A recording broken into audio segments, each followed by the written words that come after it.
To his family, his fans, and the entire internet, Shannon made it crystal clear. He wasn't going to roll over and take the blame.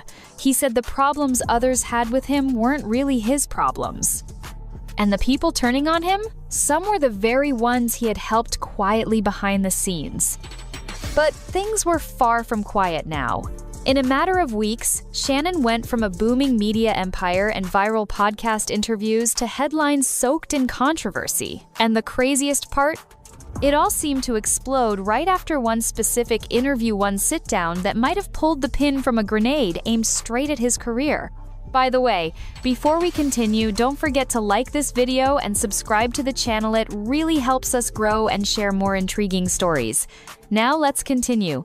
Because Shannon wasn't just fighting back against rumors, he was trying to survive in a game where one wrong word, one risky guest, or one powerful enemy could erase everything. But to understand how it got this dark, you have to see who stepped into the spotlight next and why it sent shockwaves across Hollywood. That spotlight turned red hot when Cat Williams stepped in, and he didn't come quietly. He lit the match and tossed it straight at Kevin Hart, exposing what he claimed was years of sneaky, behind-the-scenes sabotage. Cat wasn't just throwing shade. He was naming names, calling Kevin out as a man who didn't rise through struggle and grind, but someone who was placed at the top. Cat laid it out. Back in the day, he was the one with the spotlight. Sold-out shows, hit movies, all eyes on him. That interview wasn't just viral, it was nuclear. Within hours, clips flooded the internet. Cat wasn't holding back. He called out Kevin Hart by name, accused Hollywood of playing dirty, and warned Shannon right to his face. "They're watching. You're next."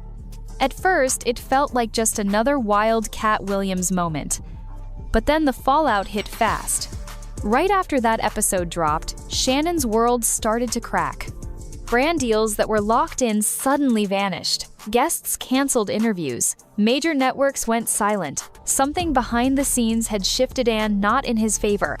And then came the lawsuit. Out of nowhere, a 19-year-old OnlyFans model named Gabriella Zuniga stepped forward with disturbing accusations. She claimed Shannon had manipulated her, pressured her into race-based roleplay, made threats, and even recorded her without consent. The details were graphic.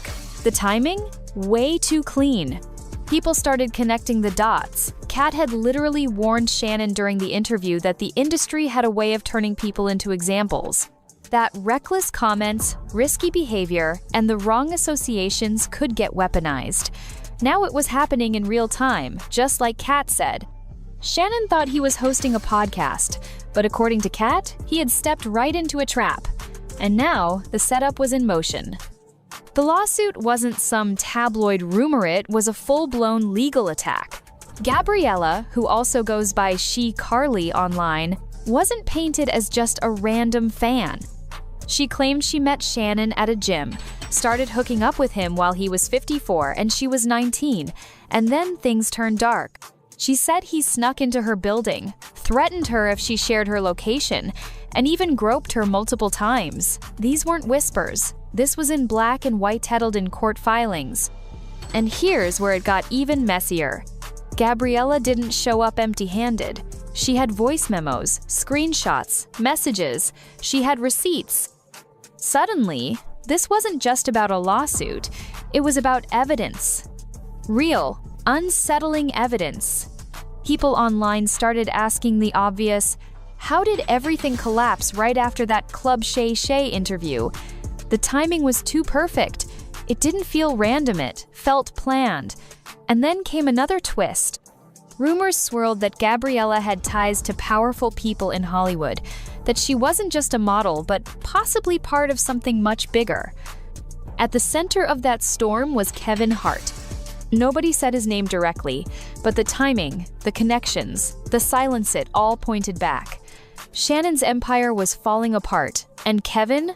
Not a word, not a tweet, just silence. Clean, polished silence, while everything around Shannon burned. That silence made people nervous and suspicious. Disappear. Whether it proved guilt or not didn't even matter. In the court of public opinion, it screamed panic. Now fans were fully locked in, watching every move. Why was everything happening so fast? Why now? Kat had said it. The industry doesn't fight fair. They don't just punish, they make examples. And Shannon, after giving Kat and Monique a platform to speak out, was now facing the kind of fallout that didn't feel random. It felt strategic, like someone wanted him out of the way. And then, the internet dug deeper. Gabriella Zuniga wasn't just some influencer. People started linking her to Daphne Zuniga, the actress from Melrose Place, and rumors flew that Gabriella came from a powerful Hollywood family with serious connections. That's when the name Jaguar Wright entered the story. Jaguar claimed Gabriella wasn't acting alone. She said the lawsuit wasn't just real, it was planned. A setup. A takedown carefully timed to hit Shannon right before he signed that massive deal.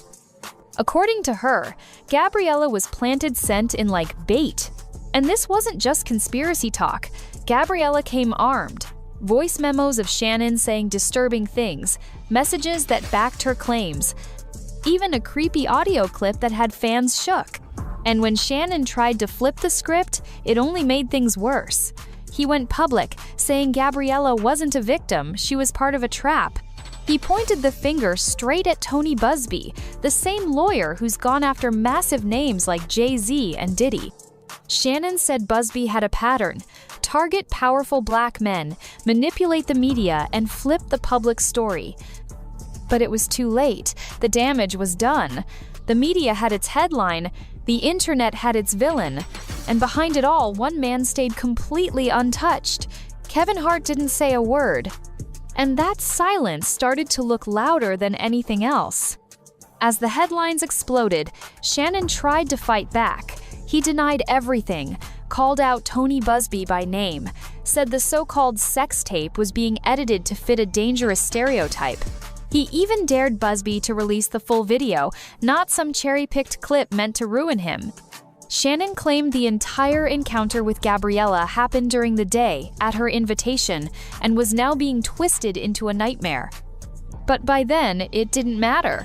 The sponsors were gone, the deal was hanging by a thread, and the court of public opinion had already taken sides. Shannon's image was crumbling, and Kevin Hart? Still quiet, still untouched, still smiling on stage, still shooting tequila ads with The Rock, still Hollywood's golden boy. That's when fans started saying it out loud. Kevin doesn't just survive when others fall, he thrives.